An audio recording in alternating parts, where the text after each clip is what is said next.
Qui êtes-vous?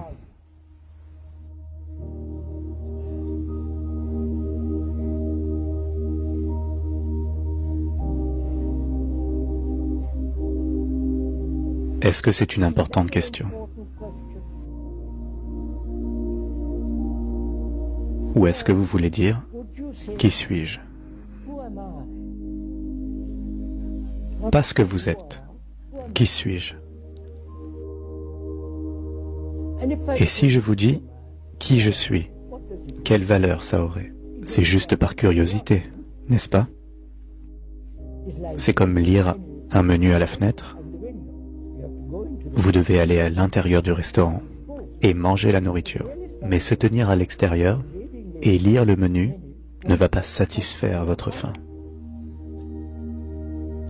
Alors, vous dire qui je suis n'a pas vraiment d'intérêt. Tout d'abord, je ne suis personne. Pas vrai? C'est tout. C'est aussi simple que ça. Je ne suis personne. Mais ce qui est important, c'est ce que vous êtes. Qu'est-ce que vous êtes?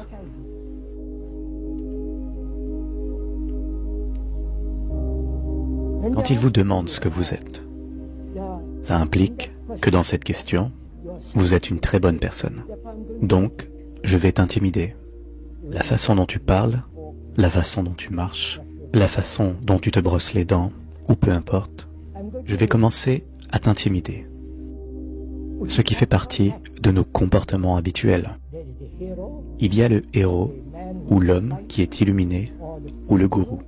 Et vous vous dites, je vais copier tout ce que vous faites. Ce qui devient absolument stupide.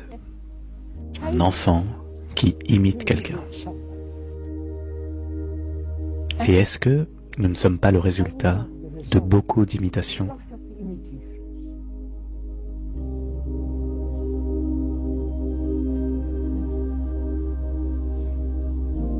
Les religions ont dit qu'ils n'utilisent pas le mot imitation.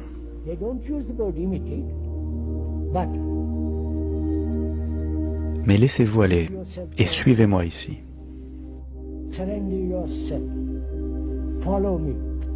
Je suis ceci, je suis cela, la vénération, pas vrai? Tout cela est ce que vous êtes.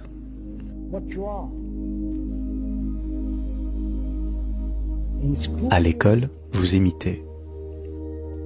S'il vous plaît, acquérir du savoir est une forme d'imitation.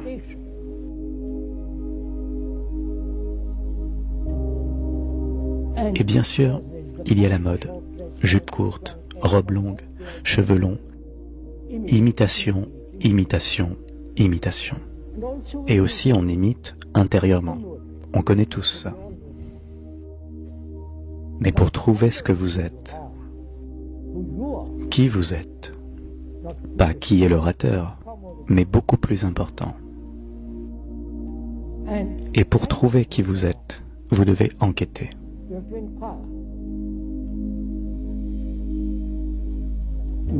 Vous êtes l'histoire de l'humanité.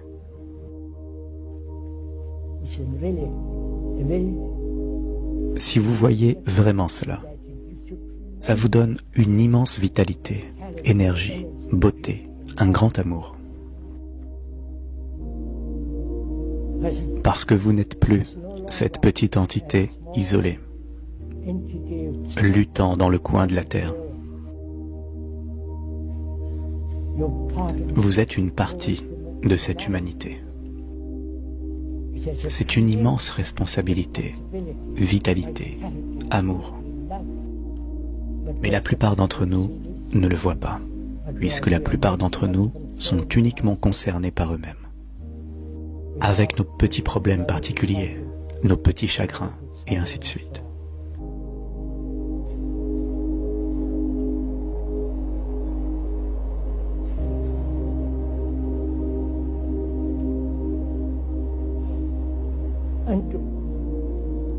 Et pour sortir de ce cercle étroit, ce qui semble presque impossible,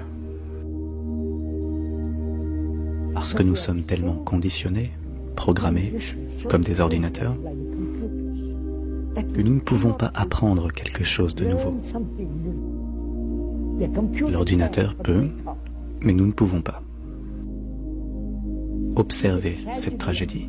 La machine que nous avons créée, l'ordinateur, peut apprendre bien plus vite que nous. Bien plus vite que le cerveau. Et le cerveau qui a inventé ça. C'est devenu une machine ultra intelligente.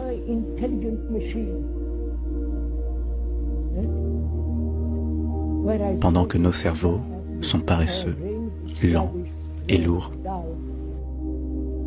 Parce que nous avons suivi la norme. Nous avons obéi. On a suivi le gourou, le prêtre, le rituel. Vous me comprenez?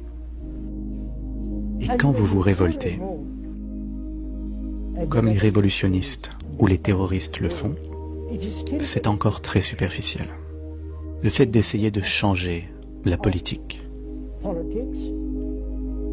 ou bien ce qu'on appelle la société. La société est simplement la relation entre les gens.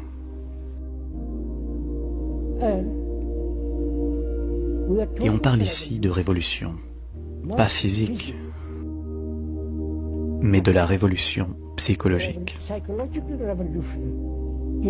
dans laquelle il n'y a pas de conformité. Vous allez peut-être mettre des pantalons parce que vous êtes dans ce pays, et en Inde, ce sera des vêtements différents. Ce n'est pas de la conformité, ce n'est rien. Mais intérieurement, il n'y a pas de sentiment de conformité.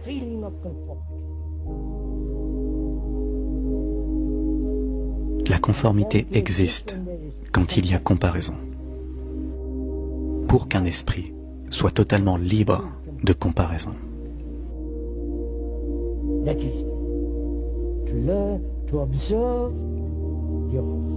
Il faut observer l'histoire complète qui est inscrite en soi.